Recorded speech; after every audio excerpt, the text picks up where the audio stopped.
Hi everyone, আমি অনিমা। তোমরা হয়তো অনেকেই দেখেছো আমি ফেসবুকে অনেক মেহেন্দির পোস্ট করি, কিন্তু সেরকমভাবে আমার ব্লগ বা কোনো ধরনের ভয়েস ওভার দিয়ে ভিডিওটা করা হয় না। তবে আমি আগের একটা ভিডিওতে করেছিলাম, সে তার উপর নির্ভর করে আমি যখন কাজ করতে গিয়েছিলাম তখন সম্প্রতি কিছু অভিজ্ঞতা আমি তোমাদের সাথে আজকে শেয়ার করব। তো আজকে প্লিজ ভিডিওটা সাথে থেকো। আশা করছি যদি কোনো ধরনের প্রবলেম বা কোনো ধরনের সমস্যা হয়ে থাকে অবশ্যই আমাকে কমেন্ট করে জানিও। তবে আজকে না একটা জিনিস তোমাদের সাথে শেয়ার করব, সেটা হলো গিয়ে যদি কোনো বিয়েতে বা কোনো কনের বিয়েতে মেহেন্দি বা ব্রাইডাল বা মেকআপ শ্যুট, আমি না বলতে চাইছি প্রত্যেকটা আর্টিস্টের তার নিজ নিজ একটা ব্যক্তিগত যোগ্যতার উপর নির্ভর করেই তারা কিন্তু কাজ করে থাকে।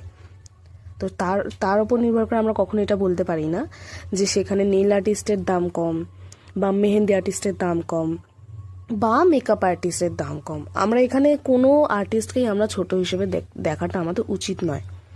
তবে একটা জিনিস কি, যেমন একটা কনেকে সুন্দর করে তুলতে মেকআপ আর্টিস্ট যথাসম্ভব চেষ্টা করে থাকে, বা একজন নেইল আর্টিস্ট বা কোনো একজন মেহেন্দি আর্টিস্ট সম্পূর্ণভাবে তারা কিন্তু চেষ্টা করে থাকে তার ব্রাইডকে বা তার কাস্টমারকে তার সম্পূর্ণভাবে সুন্দর করে তোলার জন্য।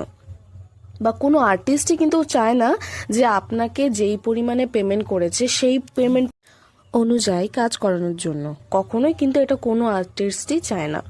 তবে হ্যাঁ, কিছু কিছু কাস্টমার বা কিছু কিছু আর্টিস্টের ক্ষেত্রে, আমি সব আর্টিস্টের ক্ষেত্রে বলছি না, তবে একটা জিনিস কি, মেহেন্দি আর্টিস্টের ক্ষেত্রে আমি তোমাদেরকে একটা জিনিস শেয়ার করতে চাই, সেটা হলো গিয়ে একটা কনেকে যদি তার বিয়ের দিন দেখবেন সব দিক দিয়ে একজন মেকআপ আর্টিস্ট খুব সুন্দর করে একদম পরিপাটি করে সুন্দর করে তোলে। তবে কি মেহেন্দিটার ক্ষেত্রে কি হয়, সেই বিয়ের দিন চলে যাওয়ার পরও দেখবেন 3 থেকে 4 দিন বা 5 দিন, কোনো ক্ষেত্রে দেখবেন 1 সপ্তাহ কিন্তু হাতেই মেহেন্দি থেকে যায়।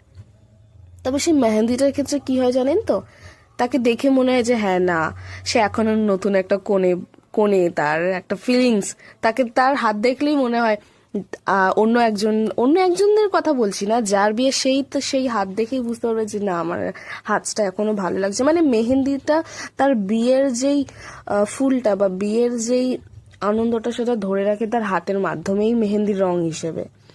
তবে একটা জিনিস কি, এইখানে যে আর্টিস্ট মানে মেহেন্দি আর্টিস্ট কেবলমাত্র যে তার ইনকামের ওপর নির্ভর করে মেহেন্দিটার ডিজাইনটা করবে বা তার ক্লায়েন্টের ডিমান্ড অনুযায়ী যেরকম উনি ডিজাইন দেখিয়েছে সম্পূর্ণভাবে সেরকমভাবেই ডিজাইন করবে না, এরকম কোনো আর্টিস্টের পক্ষ থেকে করাটা সম্ভব নয়।